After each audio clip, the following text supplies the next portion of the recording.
So welcome everybody. On behalf of AIGA LA, I'm kind of hosting this, but I'm not actually by far the reason why all this is happening. There's some folks out there with orange backgrounds, and you can see them. Now that I have this on screen, I can't see people's faces very well. So sorry, you all can wave. You can see those are AIGA board members out there who make all of this possible. If you have thoughts, please share them out with the world. We'd love it if you would do that. Use these hashtags.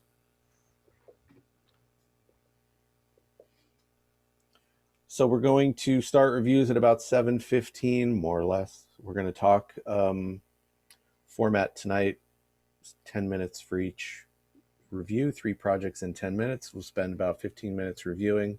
Then we'll move on from there to a Q&A with everybody, and then we'll have some closing remarks at the end. AIGA LA and AIGA is a chapter. AIGA Los Angeles is a chapter of AIGA. It's a professional organization for design. We're a volunteer-run, managed organization, and we're a nonprofit organization for impact organization. AIGA's vision is to create a well-documented design community. Sorry, try that again. Our vision is to create a well-connected design community that strengthens design's impact on society. We do that in a bunch of ways. Today we're doing it just connecting as much as we can. There are 4 directors of education at AIGA LA. I'm one of them. I'm Leon. Everyone's name except for one of them is in their tiny Zoom rectangles. The one that says AIGA Los Angeles is hosting the meeting tonight. That's Jean.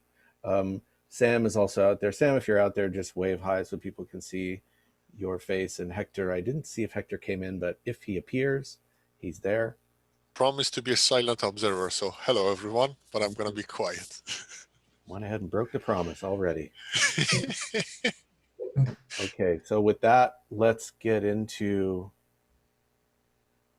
if everybody's ready to start. We got a bunch of folks in here tonight. This is great. Hey everybody, welcome as you're arriving. So, just a little housekeeping thing. In addition to me doing this review today and kind of hosting this thing, Angad Singh is here. Angad, say hi, wave. I invited him tonight along with the AIGA directors to give a different perspective on this portfolio review. Angad, can you tell us just a bit about what you're doing, how you do it, and sort of how your perspective, how your comments tonight will reflect your different perspective? Mm-hmm. So hi everyone, my name is Angad. I'm an ex-Art Center student, so I graduated last year. Since then, I've been part-time educator at Art Center, also doing the contract design work for a company called Go.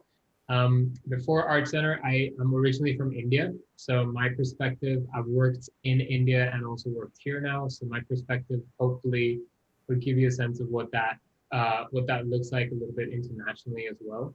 And from the stuff that I've learned at Art Center, hopefully from what I see today, I can give you some ideas on like what that can head into and like the direction that can go into.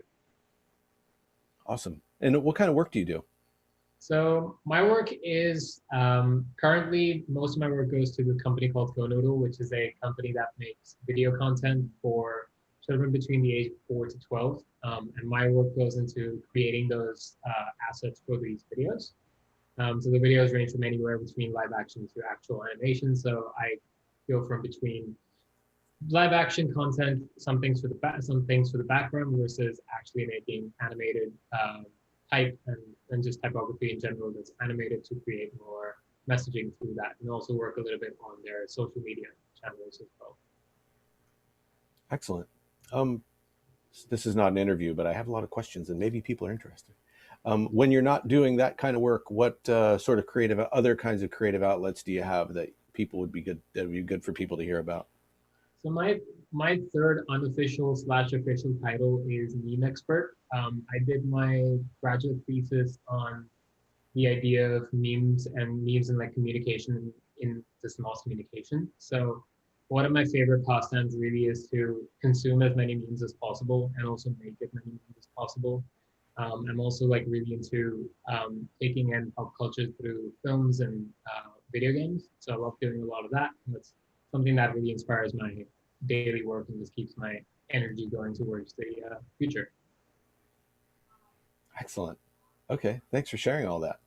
I think that that's just such an interesting way of going about your, just exploring your creative potential. I love it. Okay, it's now 7:15. How do we decide who gets to go first? Was there a coin toss that I missed? Earliest person who applied was Laura at like 2:15 p.m. So if Laura would actually like to go first, by all means, we would love for her to go first. That would be amazing. I don't. I think that we should reward your perseverance and commitment. So you've got access to the fancy green button at the bottom, right? The share screen button. Yeah, let's give it a shot. Okay, before you start, I'm going to change my background to a 10-minute timer. Ooh, that's You'll be really able to. No, don't think about it that way at all. All it is just to help you keep track. You don't have to go exactly 10 minutes. Don't think about it like that. All right, so we'll take a bunch of notes and then feedback after. So whenever you're ready. Perfect. Before Laura starts and before you start the timer, Leon, just a little bit of background of Laura so that people know where she's coming from for her portfolio is that Laura currently, sorry, wrong slide. Laura currently is changing her field right now, and design is currently her side hustle, so she would like for it to become her full-time hustle. She's currently practicing in graphic design and is interested in getting hired at an agency. Ideally, she would like to get hired or noticed from her personal site, professional site, or potentially through LinkedIn, Indeed, or like some type of creative outsourcing or creative hiring agency. She's planning to use her portfolio now. So these are kind of the basis of what Laura is kind of starting her portfolio at. Great. Thanks, Jean. Oh, hang on. So, Jean, thank you so much for interrupting. That was a premature start, I think. Can I ask you just a couple of quick questions, Laura? Yeah, of course. Can you tell us what kind of work you want to do? Yeah, so I've spent a lot of my experience managing.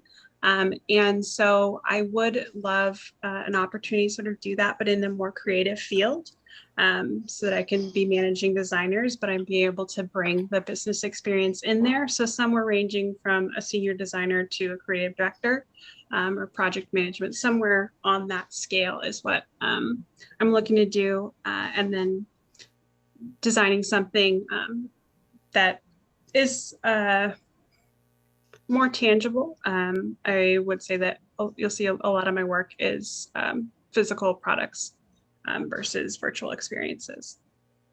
Okay. What kind of design? Like, what are you like what area? Graphic design, UI, UX. Yeah, graphic design. Product graphic design. Okay, great. Can you tell us something that you're passionate about? I really love people. I love the opportunity to serve people and see them really excel. So in my previous position, I had the opportunity to sort of give people tools to grow and do their best. And I try and come at all my creative projects from that mindset of that I'm not just trying to make something beautiful. I'm trying to make something that's going to better the people who are using it. Awesome. Oh, what a good answer. Thank you. One more little question. Sorry. Tell us something that you're good at. Good at.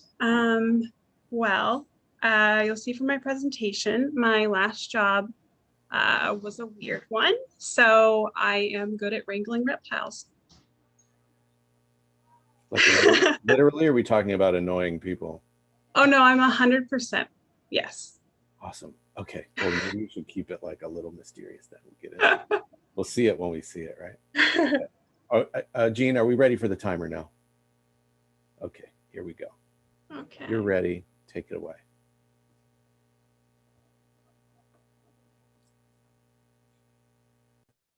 Okay, everything look good there?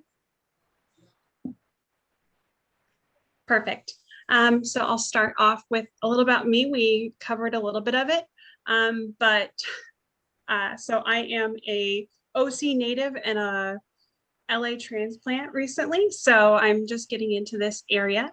My all my professional experience has been with a company called Prehistoric, and so that meant I spent as much time wrangling reptiles as I did influencers. I would say the influencers were a lot more work than the reptiles, but it gave me a really great opportunity. While I was there, we developed a brand called the Reptile Zoo, and so we created. It went from a pet store to an experience, and that gave us a lot of opportunity to grow as the media grew. So a lot of social media work as well.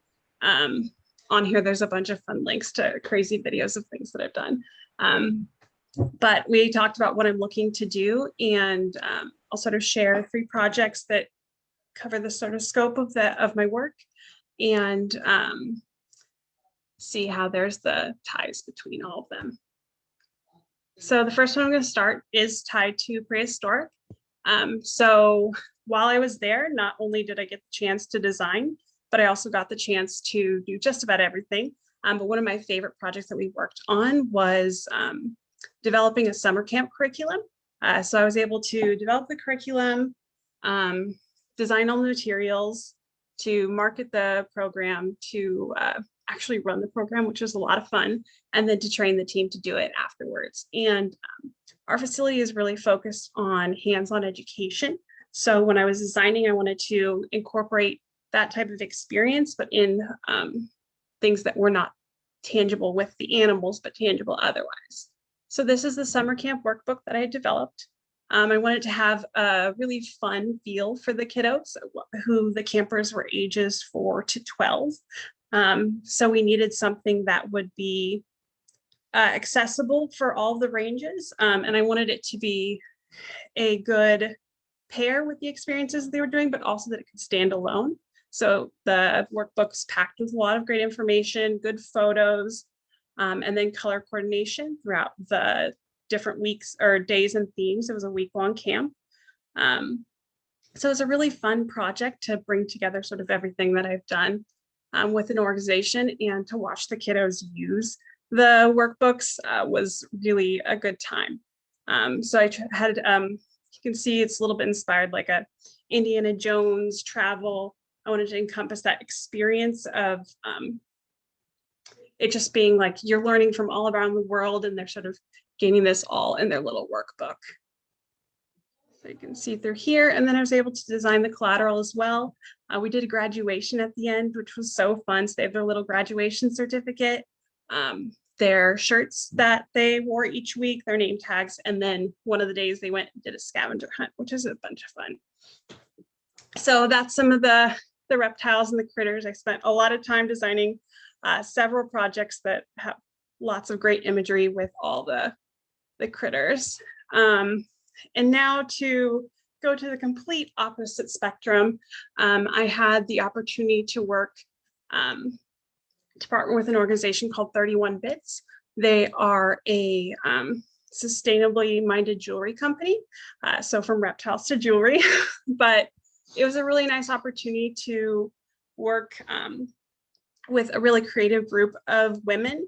I was there right when they were starting. The founders are on the right side there, and Jessie in the middle was my creative director. So I was able to work under her, and so she would direct the photo shoots, and then I would be able to take that great content, and I was able to be inspired by both the photography and the actual jewelry that was being made. So for this project, it was I designed the launch for a special event for that spring line, and this was in 2011. And then all the sort of collateral with it. This right here was a postcard to promote for their wholesale clients to order some of the new line. And then this was for social to do the launch on there. And you can see the colors tie in with the jewelry, and the theme was sort of nautical inspired. And so pulled colors from the actual jewelry. And then I wanted to create a lot of movement. So you'll see the arrows throughout.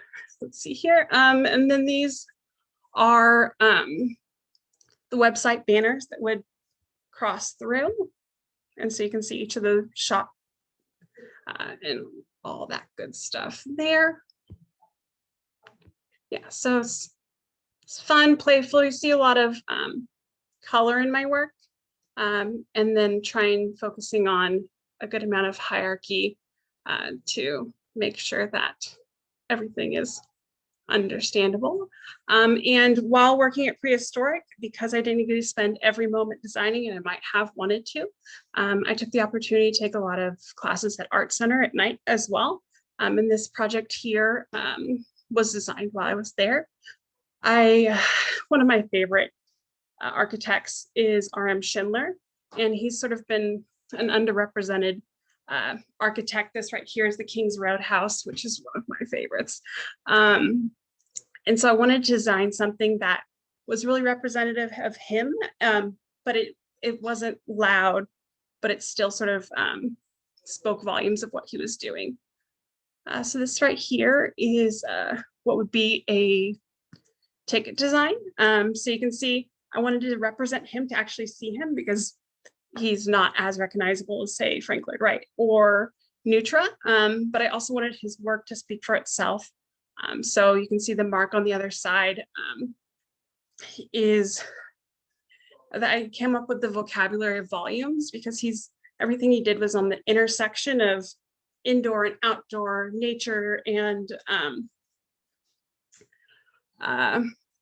like man-made materials, personal space and corporate space. So the sort of design comes with that, and it's inspired by his mark that he would have on the architectural drawings that he would do. So we have that piece there right in front of LACMA. And then this is just sort of a simple app design. If the guests are already going to be on their phone when they're walking through the museum, we might as well give them something to do that is part of the exhibit. So you can see here that you'd open on the side and the menu would pop out. And then when you selected what you wanted, you could scroll down to be able to see further information and details on the experience. And then just an easy little website. I wanted it to be really simple. I wanted his work to speak for itself. So big images and muted tones so that they would blend into the environment like his work very much did. And it would be able to be repeated without it being too overwhelming, because his work is about blending into the environment. And that's it. Thank you so much for listening to me. And as I got a little bit nervous, so thank you.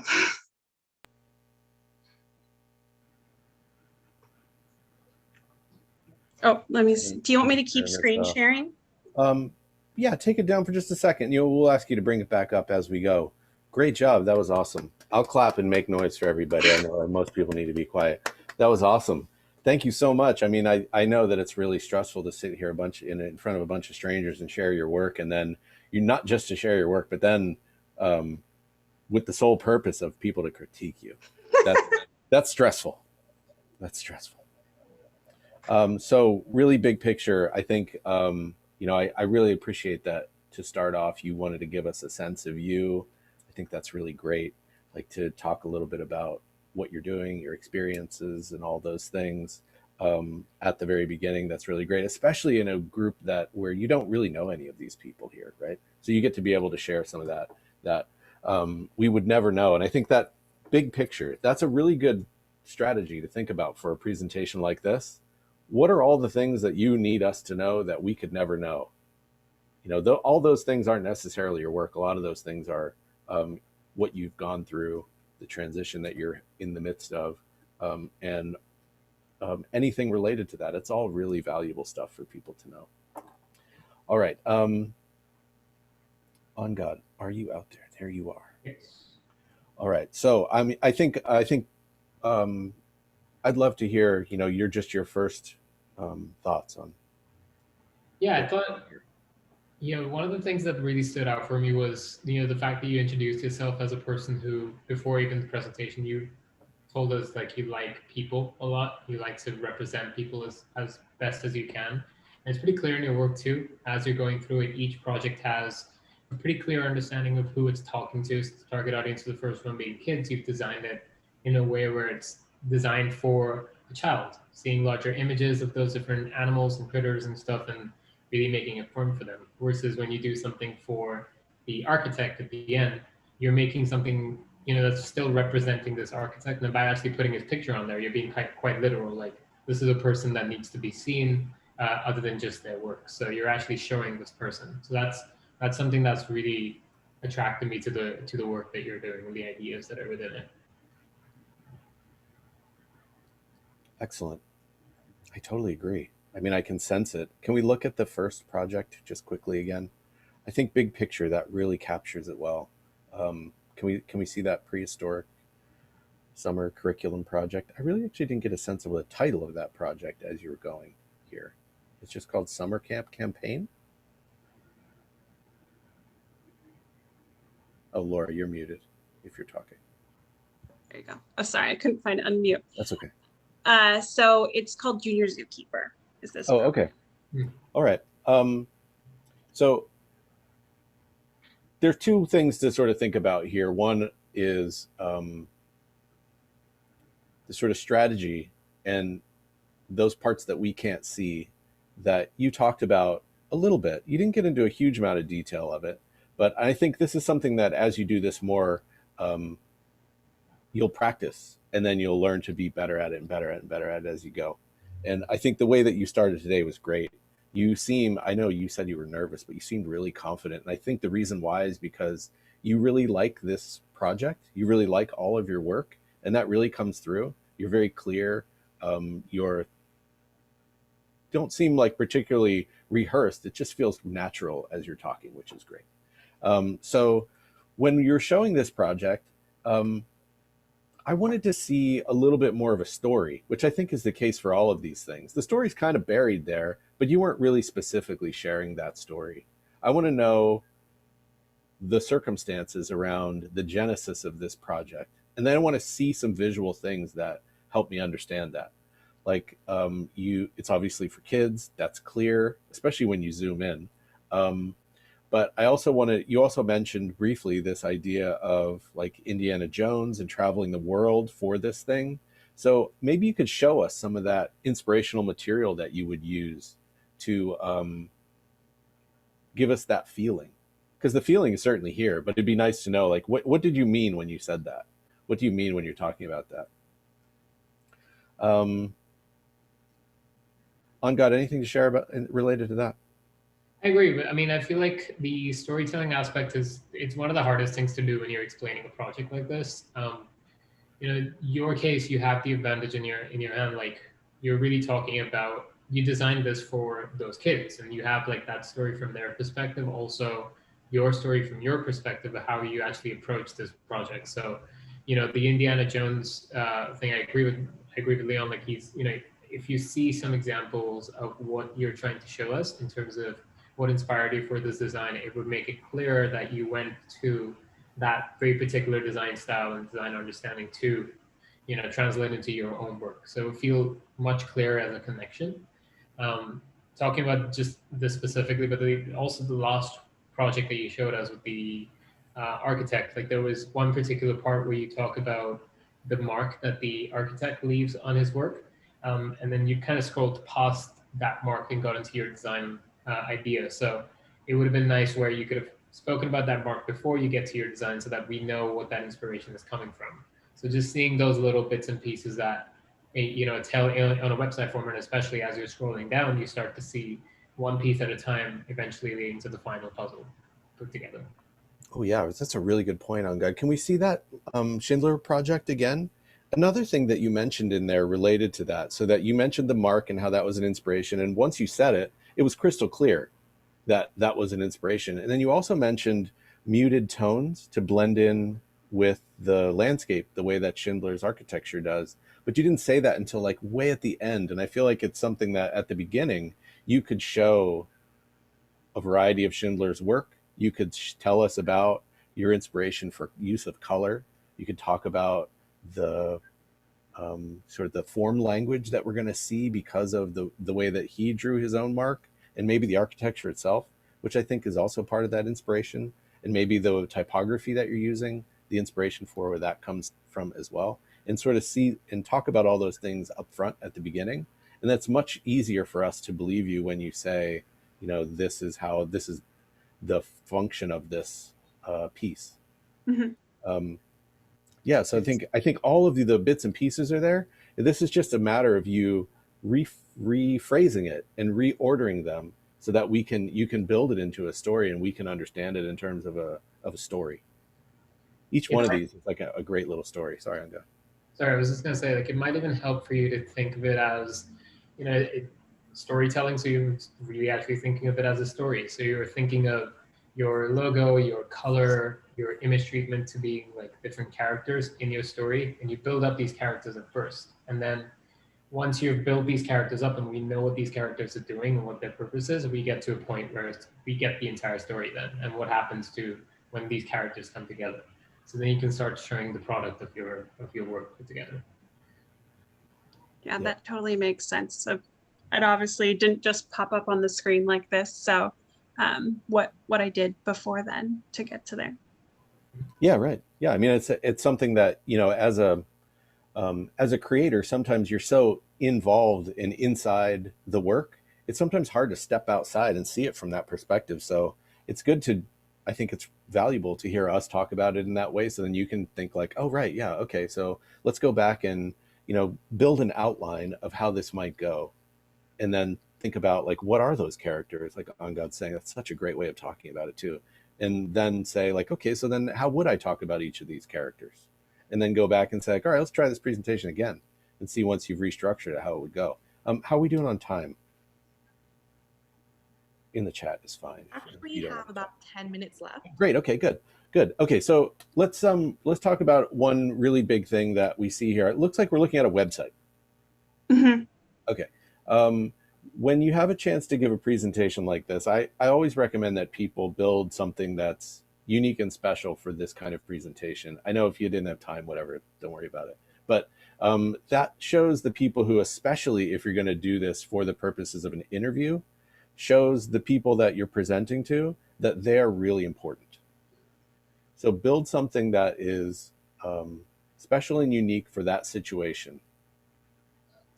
And then do it in a way where, you know, the people who you're going to interview with for whatever job it is, you pick 3 projects that you really like and you're showing today. It's possible that those aren't the most appropriate projects to share with that particular interview. So maybe you'll shuffle them around, you'll switch them around, you'll change them around. And then so then you can sort of have that group of projects sort of ready to go, and you can move them around and swap them around as necessary. That's sort of just an overall big picture. The dog just came over to say hi, sorry. The big picture idea. And then, so of course, when we're looking at the website here, it was a bit confusing to see all of these images here, but you have no intention of sharing all this work with us. So that part's a little bit like, it's not confusing. It's just like, oh, wow, what's that? And then we don't see it, right? I'll apologize. That was my misunderstanding. It's okay. It's fine. It's fine. I mean, it's just good to, it's something that a lot of people don't know. So next time when you have a chance, this is why you're doing this here. Like, make all these mistakes tonight and then make a change and then practice it again with somebody and then to say like, oh yeah, this is what we just kind of see differently as you go. All right. Thank you. So let's go back into one of these projects again for just a second. Is there one in specific you'd like to look at? Oh, just the first one, that prehistoric summer curriculum one is a really good example. So when you click in there, when we land, we see this group of images of all of these kids.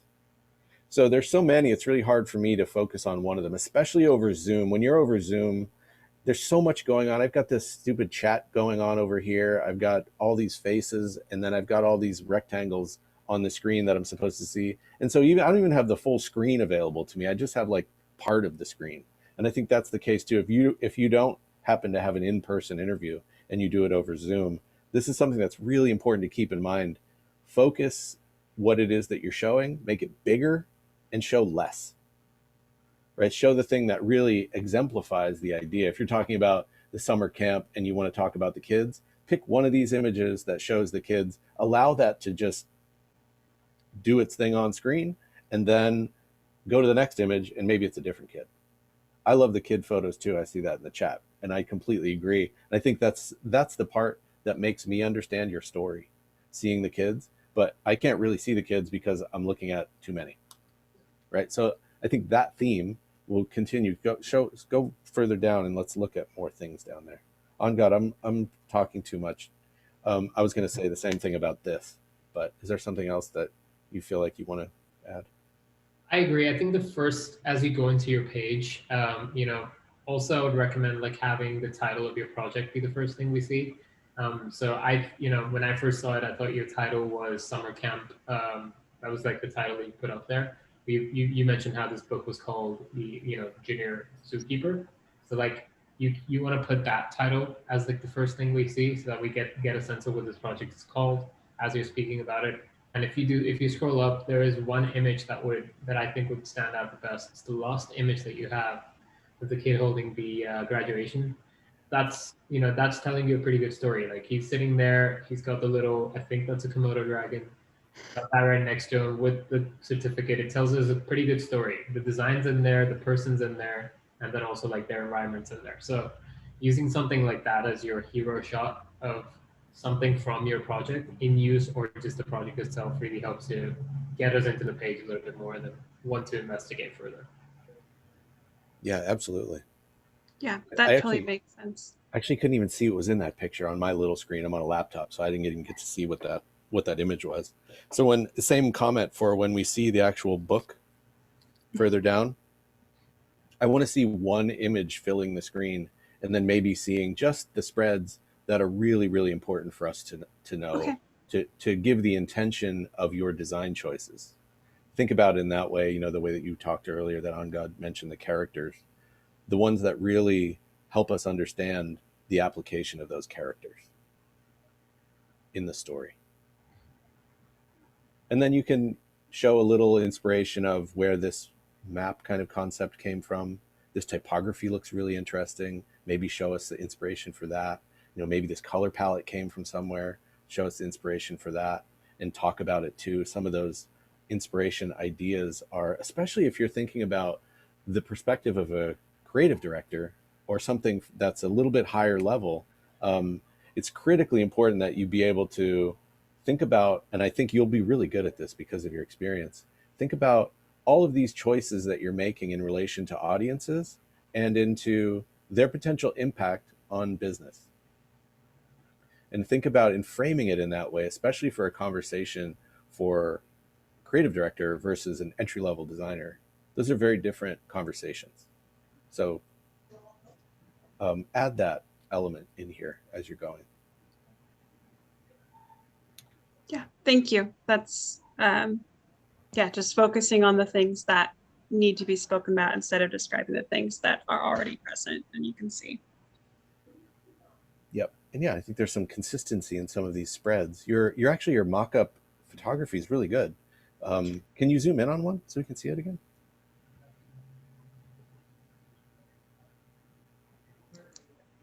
Yeah, I think even on Zoom, this looks a little on the small side. So I think there's probably a way to tighten up the white space.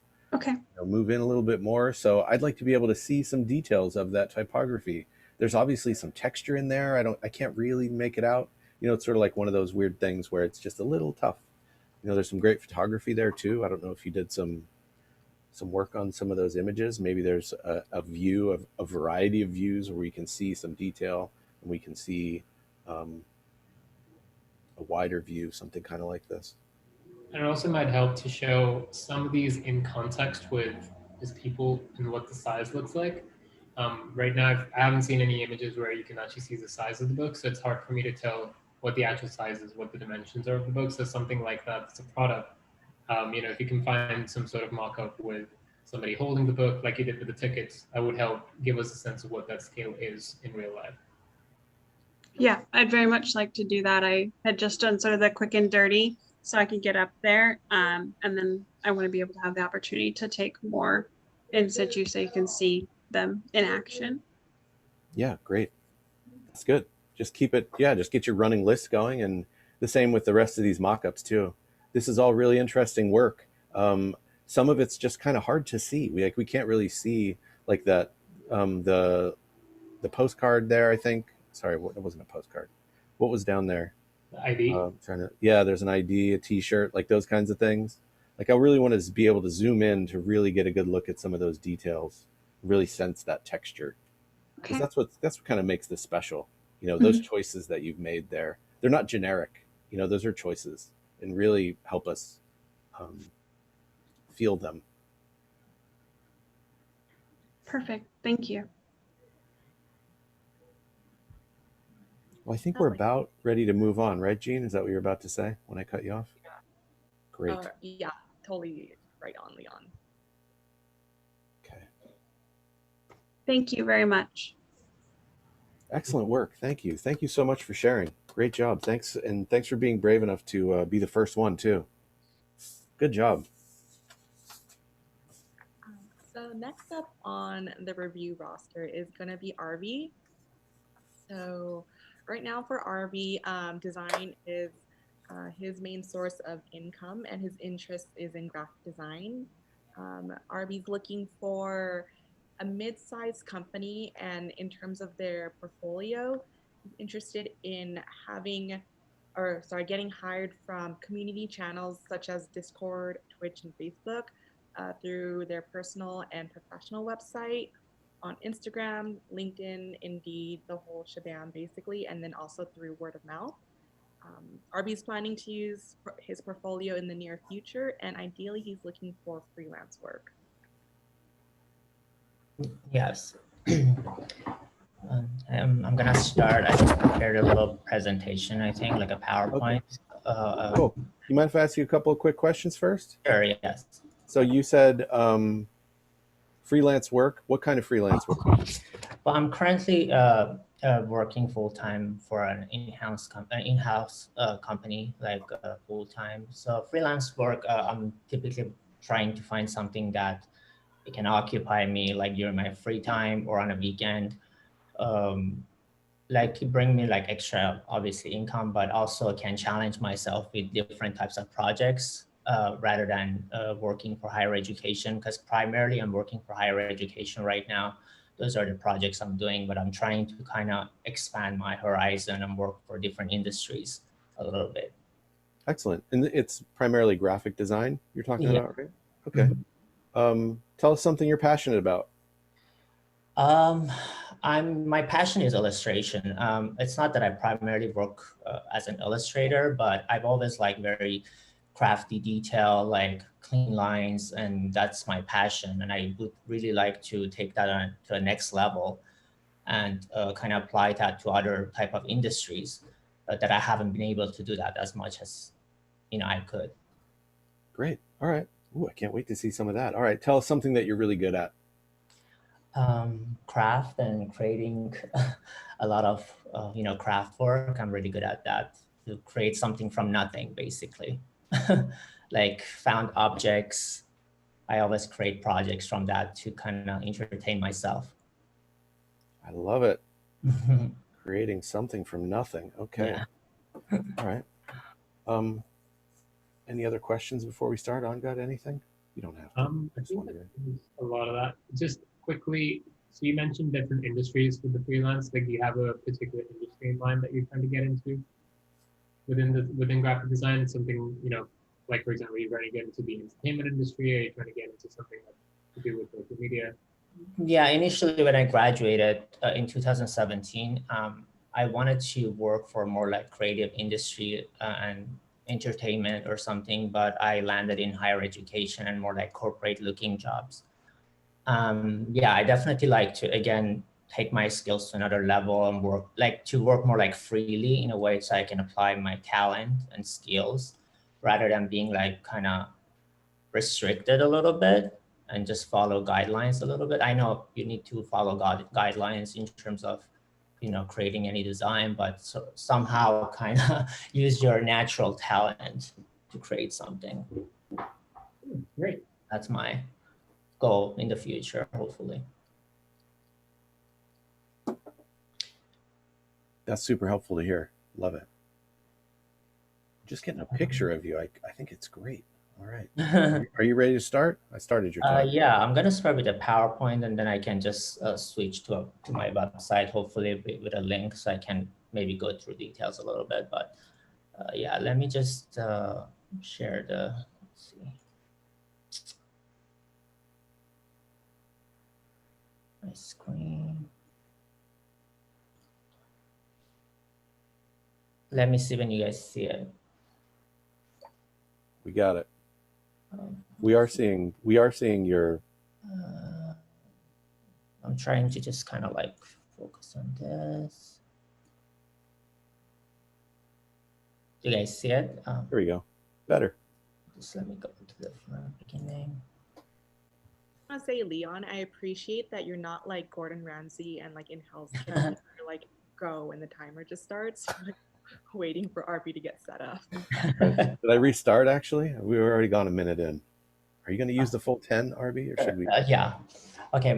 Again, I just want to introduce myself a little bit. My name is RB Hosepian, and I'm a graphic designer. The current company that I'm working for is called Elder Tree. It's a small in-house agency that has two sides, primarily working for higher education, and the other side is focused on government projects. So I work for higher education and creating a lot of awareness campaigns, educational products, and basically promoting school programs and degrees and everything that we can. My skills and interests are mostly for branding, identity design, social media marketing, awareness campaigns, designing concepts, graphic design, digital and print production, illustration, and email and landing pages. The clients that I've worked for under Elder Tree have been primarily schools and a lot of universities in Southern California, including smaller community colleges such as Pasadena City College, UCLA, El Camino College, LA, Los Angeles City College, and a bunch of others. The first project that I'm going to talk about is a branding and identity design that I created a while back, and I'm very proud of. Is the impact campaign of Pasadena City College Foundation, which is a multi-million-dollar fundraising campaign that has been actually one of the biggest one in their history, with a goal of $10 million to raise money from donors for the school to create opportunities for students such as scholarships and technical education or any other outcomes. And they actually raised $16 million off of this campaign that we created. The campaign actually started from the branding, which was inspired primarily from modern aesthetics and directional lines and vibrant colors and bold typography. And we wanted to kind of show the direction of this campaign to our audience.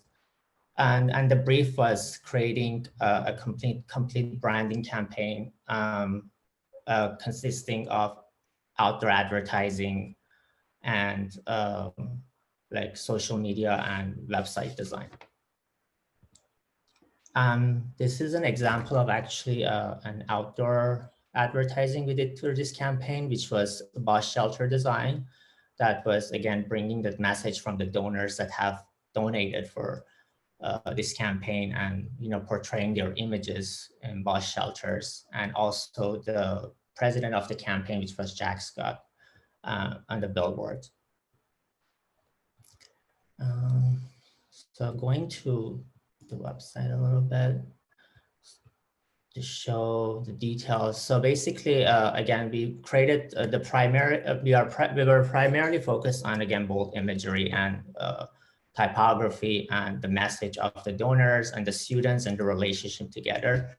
So these are some of the images that shows, like, again, vibrant colors, bold typography, a prominent imagery, and yeah, some of those, and the billboard. And also we were trying to kind of help students interact with the outdoor advertising the way it's showing in the image. So sure that the images of the students kind of like standing in front of the poster and kind of like showing that they are talking through that.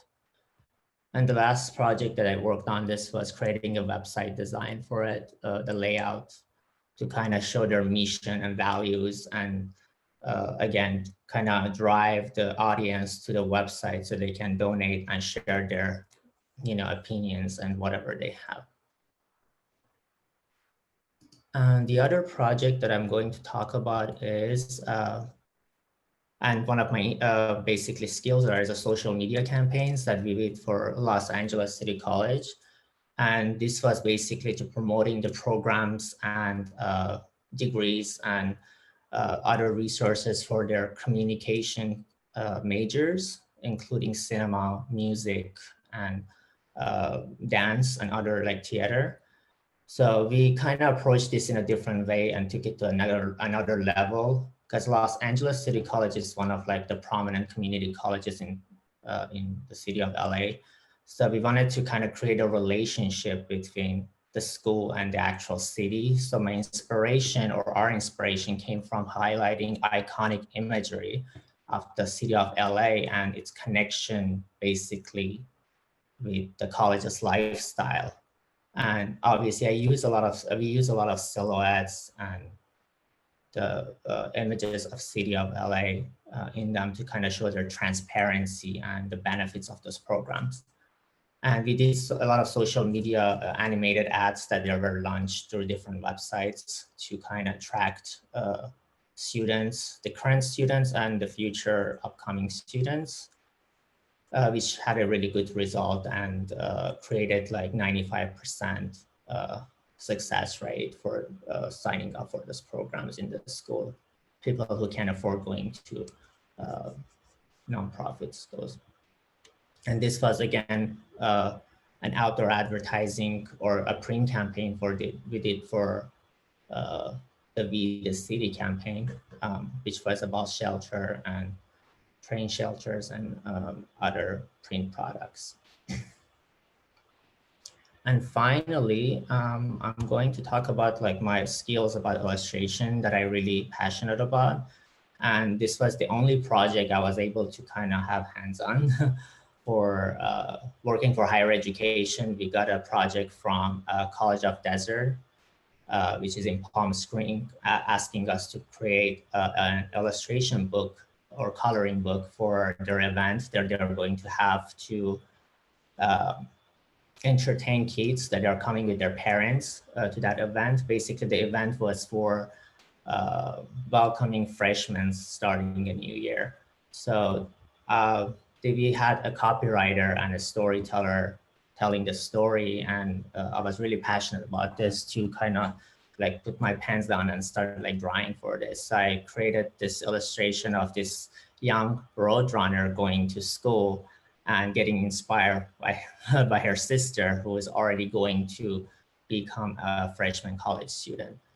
So it was my inspiration came from, again, Palm Springs and desert looking plants and everything, and kind of whimsical looking illustrations, which turned out actually pretty nice when I created it. And then creating games inside so kids can be entertained during the event. And here's the cover of the illustration that I did for that. And that's the final thing. And the last one, I wanted to say thank you so much for listening to it. It has been a very long time that I haven't done any portfolios, because since I've been working the whole time, but I really appreciate for your interest and listening to it. Thank you.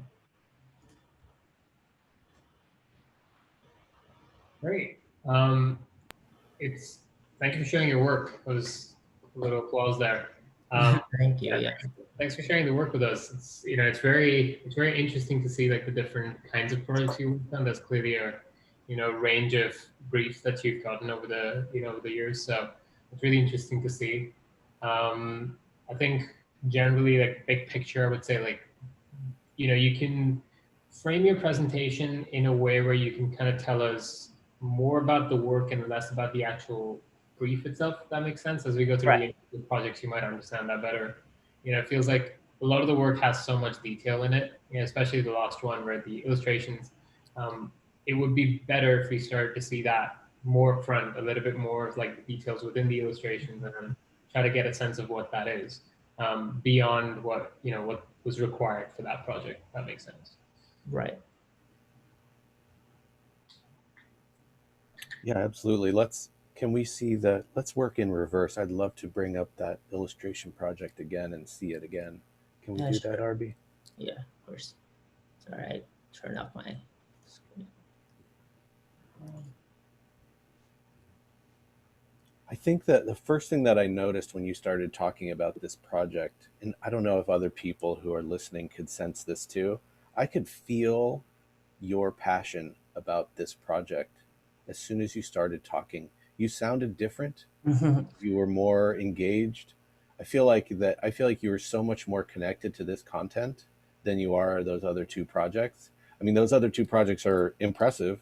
I just think it's like you somehow, like, I think this is really feels like what you want. Um, so first off, I would say, um, do you have more illustration work? Yeah, I mean, I do have, let's see, bring my website down. I just wonder about, like, if you're working, if you want to do freelance work, maybe you don't need a graphic design website. Maybe you need an illustrator. Maybe you need to present yourself as an illustrator. If this is the work, I mean, I just feel as if it seemed like you were so Yeah, more this was the excited first about this. time actually. Yeah, I was handed a project that relates to my passion, and working for higher education, you don't really get so much, like, you know, freedom to do whatever you want. It's very restricted. They always have their guideline, and I think this was like very unique project that I have a very close relationship to, which again, there's storyline to it, and the illustration, it was like so much fun to work with, and I had such a, you know, great moment working for this project, and I That's really great. enjoyed it. Yeah, I mean, it definitely shows. So let's take us to is it possible for you to zoom way in so we can see some of these spreads? Yeah. I think that's something that you definitely need to work on in your presentation, making Yeah. sure that we can really feel the detail, especially in illustration. You know, Right. the line work is important, the weight is important, the method that you're using to create it is important, and I think we really want to be able to feel that and sense Yeah, that. sure. If your focus is like to be an illustrator, we want to know how this was built. Yeah. And sometimes it's hard to see when you can't really see the whole thing. There's also this very complicated background which adds noise to the presentation. Right. There's color, texture, and these sort of swooping forms, which I think, you know, simplifying this presentation a little bit. And Angad made this comment in Laura's presentation. Right. Understanding the scale of this book would be really nice to know. Seeing someone interacting with it, it's for kids. I'd love to see some kids drawing in this thing to be able to understand what its impact is. Right. I think it's very important, and I agree with you, to kind of show that, and again, in a real world, and how I just started, because I do have sketches of this. It started from actual sketches, and then it just obviously turned into like, you know, the digital art. I think it's important to show that, and I think the only thing that sometimes I have challenge with is showing the process of it, and I think that's very important when it comes to showing your work, show the process. And I think my purpose of showing this tonight is to know how to kind of like frame that, because sometimes it's very challenging how to present that. Sure, yeah. Well, let's take it big to small. So when you started this presentation of this book, it sounded like there was a story about its genesis that you didn't tell. Like you just kind of started to do it, and then you didn't. There's some people in the chat who like the background color who disagree with me, but that's totally fine. I think it's legitimate, and I definitely hear that perspective too. So I think that's important for you to hear, Arby, that other people do like the color. Right. The story, the big idea that you're talking about here related to why did someone want you to make a coloring book, or how did you arrive at a coloring book? Right. I mean, I guess working for the company that I'm currently working for, they knew that I do have the talent of doing illustrations, or that's my passion. And it's like they already know that. And then I guess they were proposed, or they got a scope of work to do this. It's like, oh, we have somebody actually really good at, or he's passionate about this. So that's what, you know, this happened, the whole thing. So I was just very excited when this came through. I was like, oh, wow, we are doing something more creative. It's not like we're restricted like higher education. So Right. that's what happens, because people were aware of that, I think. Okay, good. I mean, I think that's fine. It sounded like, you know, someone was going to ask you to do something, and then you said like, I'll make a coloring book instead, which is a better story, but that's okay. So let's see what else on here. I like that you talked about, and this is something that you did in all of your presentations. I see mentions of your collaborators or the creative directors or art directors or whatever that is. And you mentioned your copywriter and storyteller in this project. I love that you do that. That gives me a sense that you understand these projects don't happen in some sort of weird vacuum. There's many people involved. I really liked hearing that. Good job on that. I think that there's a lot of opportunity in this coloring book for you to talk about the inspiration for the illustrative style, the way that you compose the pages, a lot of those details, the visual details that we see. There's some sort of like Art Deco elements that I'm seeing here.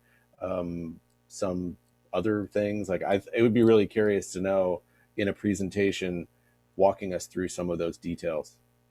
Right. I think, yeah, that's the thing I need to, a lot of times, to kind of jot down and know the process and kind of step back and say like where this came from. I know where it came from. It's just so hard to present it sometimes. And I think that has been a challenge for me most of the time. Yeah, I do it.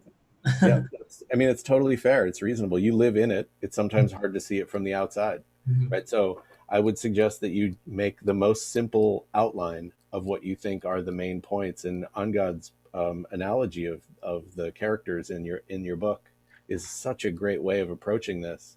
Tell us the characters, and then help us understand their stories. You know, I think you're right there. That was, yeah. Yes. That was one of the things that I noticed too, like as we were presenting this, like there were quite a few things you wanted to tell us, but you sort of like touched on most of them at the start, and you kind of gave us a taste of what the book looks like. I think, you know, giving us less of a story of like what the actual project was compared to the story of the actual Roadrunner. Like that's what's interesting to me. Like you mentioned how this Roadrunner goes to this college because his sister went there. Like give us a little bit more of that backstory. Like, you know, where did this come from? This idea something that was, you know, meant to be like a series? Was it just like a one-off storybook? Also, like how many pages this thing had. Like if you show us all the different spreads, we get a sense of like where the story starts, where the story ends. We also get a sense of your illustration style, but also just like the story itself. Adding those elements might actually help elevate this. And also with the backgrounds, I agree with Leon with it feels, I get that it's like giving us a sense of like what it would feel like when it's being colored in, but I feel like it does distract you from, especially when you see it just in one snapshot, like if it can distract you from the fact that this is a coloring book and it's meant to be black and white design. So like giving it more of like a flatter, if you do give it like a color background, just like a one color, maybe a gradient, that changes would be helpful just to keep it simple in the back so we can focus on what the foreground is. Right. Thank you. Yes. Let's fly through your other two projects too, so that we can give you a little bit of feedback on those too as you go. Sure. Actually, go through here. Thank you, Gene.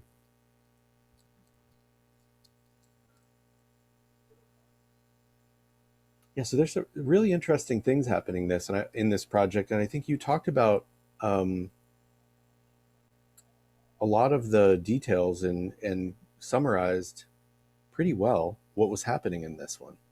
I think when you start your presentation of this idea, you didn't really do a very good job of summarizing all of the things that you said sort of throughout the presentation. I think you can front load a lot of that stuff. So you talked about your type treatments, you talked about the image treatments, and you talked about the geometrical elements, but you sort of sprinkled them out throughout the presentation instead of setting us up at the beginning for saying something like, we really wanted to focus on these 3 ways of building a composition, images, type, and color, whatever, at the beginning, to help us really clearly understand it. And then once we understand the ingredients or the characters, the way that OnGod said it before, then as you bring them together, we can see like, oh, here's one way of treating these ingredients. Here's another one. Here's another one. Oh, and now they're going to be like at an big environmental scale. And then now we're going to see them at a screen size scale, or a small screen scale, mobile scale, or some sort of, whatever else you've done here. So I think like all of this material is great. I think it just needs a little bit of organization in that way. That's telling that story, that simple story of what are the parts and pieces, and then how do you apply them as you go. But this one was really good. Laura did this too in her presentation, and something that I think is, this is also a web presentation, so there's an element of that in this as well. Make sure that when you're talking about yourself, try not to have words on the screen. It's really challenging for the person who's looking at it to know whether they should be listening to you or they should be reading what's on the screen. And you only did that once at the very beginning. But when I see that as a person who's being presented to, I get nervous because now I'm not sure what's going to happen. It also felt a little bit like at the very beginning you were reading, but then that went away really quickly. Maybe you just had some notes you needed to refer to, and that's fine. That everyone does that sometimes. But as a really good rule for yourself, bullet points only, nothing written down that you're reading. Let's see the LACC project too. Oh, sorry, got anything about this one that you want to add? There's a couple of things that I wanted to talk about. One thing, like this one. So the idea of front loading some of these ideas before getting into the actual deliverables is helpful also in preventing you from repeating some of the concepts. So like one of the things that you told us quite a few times was the shapes were bold, and with the typing, the colors and stuff. Once you tell us that story up front, as we go through your work, we keep understanding how that's evolving through different applications. So, front loading that would be pretty helpful to do. And then also, the other thing that I was a little confused, but not confused, but like I would, try to fix that is the rest of your projects are in PowerPoint, whereas this one you needed to go out to your external website and show us the rest of the deliverables. So I would recommend putting all of it in one format so that it's all together. You don't have to switch screens at all. Totally fine. And then up front, this is like the first thing that I noticed was, you told us a lot about yourself, and because Leon's correct, because there was so much on the screen, it was hard to focus on one thing at a time there. So I think it would be really helpful if you showed us, up front. It could be interesting to show some snippets of either your work or something that you're interested in, some of your process as you're talking. So less words on the screen, more words coming out of the presenter. It really helps, the listener keep track of what's going on. Yeah, one last thing about this project before you leave, actually. You mentioned the campaign goal of $10 million and then attributing the success of that campaign, of the actual fundraising amount, which I think you said was 16 million, attributing it to your project. I think that that's a really great approach. And I think it's really important to, like, as a describing the impact of this project in that way. You did that a couple of times. You did that with the other project too, talking about the 95% success rate. That one was a little bit ambiguous because I didn't really understand 95% of what, but so add something to that just to make it a little bit more clear.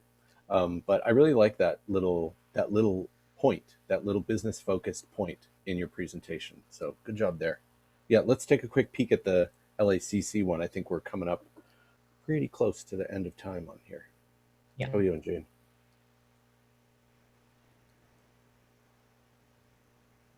So this, I think what I notice about when I see these two projects back to back is that they are aesthetically very different. And I think that that's a really good asset for you. They feel different.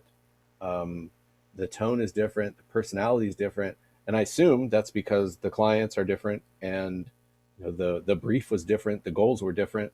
So maybe in a sense that I think you did start by saying some of those things.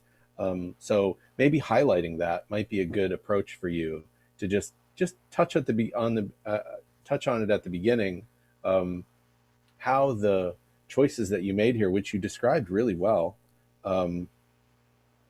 the views of Los Angeles, right? Images of LA and the college lifestyle of the college, how those things connect. But then I think it might be really nice to connect that to the sort of bigger image of the institution as just an idea. And I would really like to be able to see some of these illustrations. I assume you built these, right? All of these compositions are entirely yours, right? Some details of how these look up close. We don't see them up close at all. We only see them in context. So that is not a criticism. I really like seeing them in context.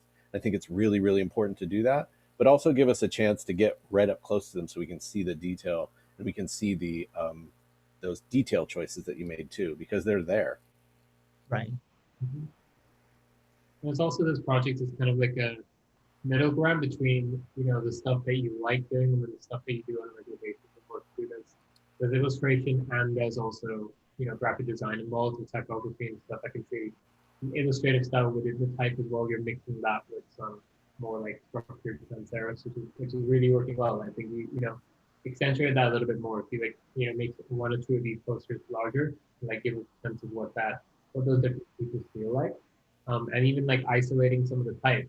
It's you took we state the city, the word in the middle keeps changing. It's like a GIF that changes. You can get a sense of what that type looks like, and then we can see it in context within these. Ooh, OnGod just gave you homework. Animate this poster. I like it. Thank you so much. It was very valuable information. Great. Anything else that we missed on here? Print and the digital? Let's see some of these digital elements on here too.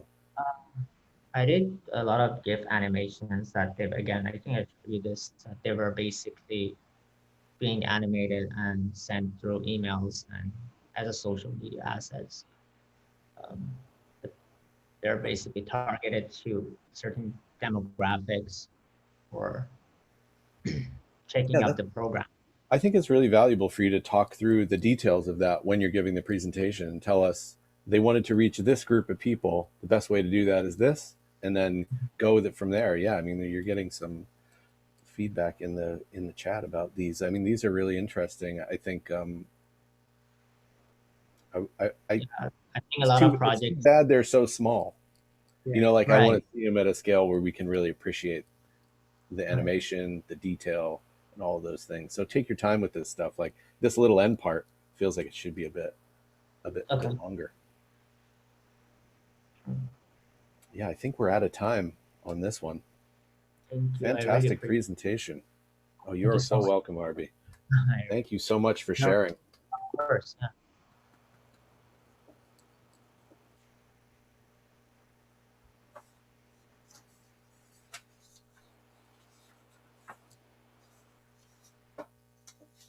And actually, Leon, would it be okay to add in one note for Arby about his illustrations? Of course. Yeah. What I wanted to say, Arby, was that your past experience in nonprofit and corporate work kind of really relates to me, because I came from a nonprofit and pretty corporate background, and now the work that I do, I'm trying to run my own studio basically. I think we're there. But a lot of the work we do now is centered all around illustration, and part of being passionate about something is also advocating for yourself, because no one's going to recognize a passion and hand you a project. You really have to advocate for yourself for the work that you want to do. So if you're not getting the illustration projects that you want, just start putting out illustration work that you want to do. And that's the way you start to advocate for yourself, and then opportunity for that kind of work comes, versus putting out work that you just do it at your job, because you're only going to get work that your job is advocating for. You're not advocating for yourself. I agree with that. Yeah. It's so true. That is so true. Thank you, Jean. And obviously, Jean is being very humble. She's having great success. I'm sure to a large degree because of what she just said, right? That encapsulating that idea and putting it into practice every day. It's really hard to do. And, congratulations to you, Jean. And yeah, I wanted to say that during when you were talking, I just passed it up. One of the really great things about like illustration is it often comes from like a very personal place. And so it's something that you can do all the time. You don't need a client to do it. You can make something that represents what you think is important and put it out there. I guess as a graphic designer, you could do that too. It's just somehow illustration feels like it's maybe more personal than sort of those corporate projects that we see. And then going to our last brave hero of the night. Yes. We have Jennifer. So Jennifer is currently, I hope it is Jennifer, sorry. I got a little scared that I said the wrong name. No, it's Jennifer. And she's currently changing fields right now. Design is their main source of income, and the field that they are practicing in right now is graphic design. Jennifer's employment type of interest is an agency, and for where she would like to get hired from is either from a community channel such as Discord, Twitch, and Facebook, through Instagram, LinkedIn, Indeed, Creative Circle, or through word of mouth. Jennifer's planning to use her portfolio in the future, and then ideally she's kind of looking for internships at this moment.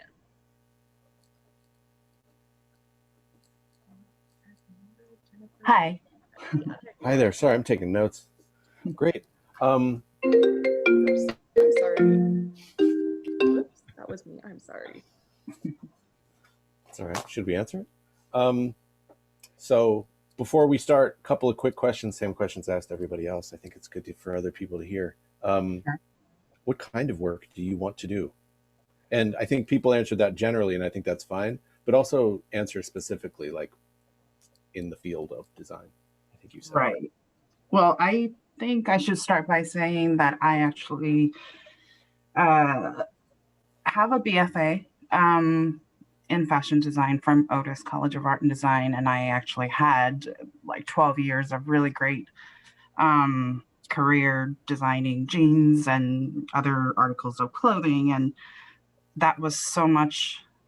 It took so much out of me though, because I guess I was too passionate. And now, after taking a couple of years off and deciding that I want to learn graphic design and exploring the different, avenues, whether that's visual identity or going into marketing, advertising, or packaging. I mean, for the time being, since I'm only 5 classes in, it's like at that infancy stage where I can see myself doing all of those things, but I'm not sure yet what the strengths are and what would really be best fitted for me. Great. Yeah. I love that you know that about yourself. That's awesome. That's great. Why don't you tell us about what you're passionate about? Right now, I mean, almost anything that is vintage and something that's antique, I kind of have, I don't know, an obsession with lithograph tins, like from the 1910s, 20s. And I like to turn them into something that has, a new purpose, whether it's to hold pencils or to put candles in it and give it out for Christmas. I mean, I like doing anything that is creative, whether that's, writing, painting, doing collages. I can't wait to go back to museums and, do and engage. But yeah, I can't really specifically say this one thing is the passion.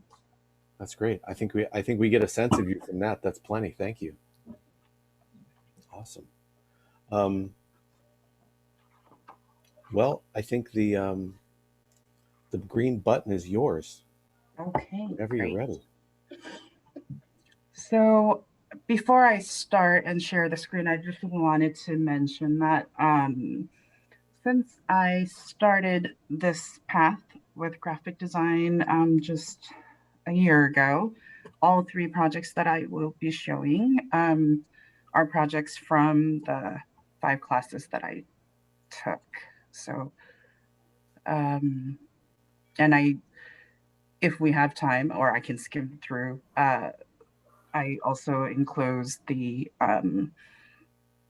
like thumbnails for some context on how I got to getting the final result, I guess. So let's see if I can get this. And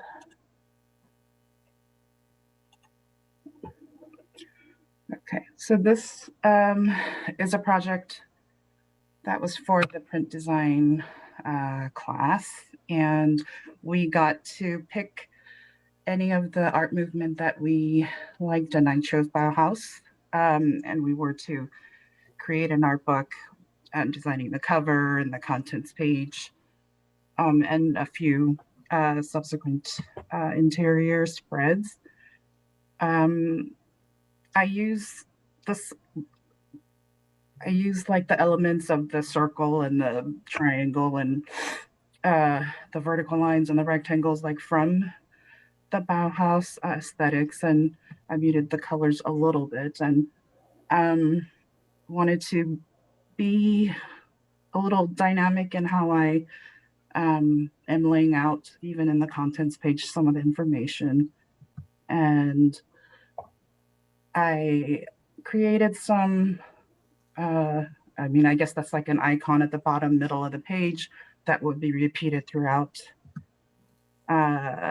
And, you know, first project working on something that's like a publication project, and wanted to use all the things that we learned in class with the drop caps and formatting the pages and, you know, making things look aesthetically pleasing. And I scoured looking for the appropriate pictures that's going to look good, I guess. As well as I was trying to play around with the different layouts, how I am laying the text. And since this is an art book and it's not going to be so word heavy, and I wanted it to be, you know, each page has its own character and they are all cohesive and have dynamic elements that can sit like a coffee table book. Form and function.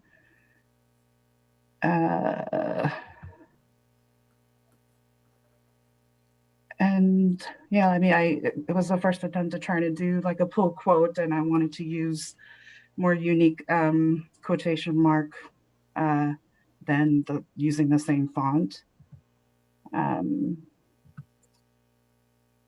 As well as on this one, using the bold, like vertical.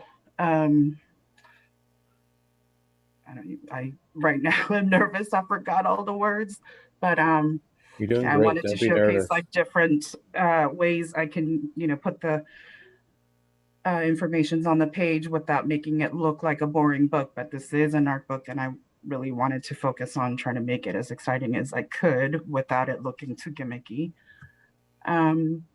And this chapter with, you know, Bauhaus legacy lives on. I mean, I liked putting this one together the best just because, you know, I get to showcase other people's work that is paying homage to the Bauhaus style. And even after 100 years, how it's so, you know, prominent in like today's world, and whether that's for marketing or for packaging or for anything. So, and just a glimpse of some of the process thumbnails and different layouts for that book page. And the second project, the objective was to design a brochure that obviously was about the AIGA, to educate the students about AIGA, enticing the students to join, as well as attending the events and highlighting that, there is like a special discounted rate for students. So this is the this is one side of the trifold. I wanted to use really saturated bold colors, and I found this font, the one that's on the bottom that says AIGA. I think that font was called Rolandine Emily. And it was perfect since, it had the construct like lines, and it looked like a drafting, I don't know, blueprint or something. And I took the diagonal lines that came with that font inside some of the structures of the characters, and then brought that in to incorporate, throughout. I think that gave some nice texture, and I used the eye icon, which I could find definitely throughout the AIGA website, and decided that that was kind of like a cute, playful one, and that would be the inside of the brochure. And I tied in the same color scheme, using the same font for, select text, and use different degrees of opacity on a lot of the words that are going across the photo, the group photo, or vertically down. And then again, use repeat of the elements of the eye next to the AIGA logo. And let's see, more like thumbnails of how I got there. And this, oops. This is the third work that I wanted to show you guys, which is again, first attempt at using Illustrator to do illustrations. It was really fun, and thinking about how I first learned Illustrator just to draw like clothing, flat sketching back in, I think it was like, I graduated in 2000, so we were the guinea pigs at Otis for them to teach the fashion students how to use Illustrator. And that was like kind of my knowledge about Illustrator, and learning how to use that to create, the scenery. This project was taking the characters that we created, just the heads initially, in the style of gigantic style illustration. And then this was creating a scene with some sort of story. I decided to do the characters Beetlejuice and Lydia. And in this scene, they are vacationing in like Lake Como, Italy. And they brought along the sandworm. And everybody's like, getting close together to take a selfie. And I think this thing took me like 60 hours to do. Probably, seasoned graphic designers could do it in less than half of that time. But it was a really great learning experience, trying to get more acclimated to using certain tools and certain effects. And yeah, I had fun trying to, capture a lot of the shadows and highlights, and trying to come up with different ways I can, I guess, develop different degrees of depth, and trying to have different textures, mimicking different textures. And yeah, there's so much that I need to learn and that I'm excited to learn. And honestly, I had no idea when I submitted this thing for tonight's review that I would be selected to like present it. And then suddenly I was like, oh my God, having a nervous breakdown. Like, how am I going to talk about my school projects in front of all these people? But I'm glad that, I got the opportunity to do so. And I am very, grateful to be able to hear from you guys on how I can improve or what I can expect to do, or some of the advice for someone who's just like still in the early stages of pursuing the career in graphic design and in school for just 2 semesters. Thanks. Okay, how do I? Oh. Well, thank you so much for sharing. Your work is really great. I know it's stressful and crazy to be presenting in front of this group of people. You don't know anybody, and you're very brave to do that. And we're all really appreciative of you sharing, truthfully. This is what it's about, and we can help you, and you can inspire us. That's fantastic. So you're in really good shape for being in your first beginning. How long do you anticipate being in school for? Well, honestly, the first 2 semesters that I took this past year, I only took 5. So it was like a part-time thing. I felt like I needed to start slow rather than suddenly like go full time after, not having done anything like that for so long. But this semester I signed up for 4, and I just got accepted to do the internship at the school. So I feel like I kind of have like a full, I have quite a lot on my plate at the moment. And if I was to be able to do all of this, then I'm thinking that maybe the next semester I'll take, 4 or 5, and I could probably finish earlier or not. But I also wanted to ask you guys if you feel that for someone like me who has a bachelor's, um, and of course, yes, it's fashion, it's not directly related or anything, but is it really that big of a difference whether or not if I was to just get like a certificate or get an AA or pursue like getting another bachelor's? Would that really make that big of a difference? Or it just really is more dependent on the quality of obviously the portfolio? That's a really good question. And I think that there are a lot of factors to weigh when you're answering that question. As a parent who has kids who are getting ready to go to college, one child is getting ready to go to college, that reality is stressful of paying for that. So that's my first thought, honestly, is like, that's crazy. But whatever, that part of it is what it is, right? And then so from there, when I think about the potential for someone to, for other people to look at what they've done and say, can this person do this job I need done? That's what people are going to hire you to do, right? They're going to hire you to do a specific thing.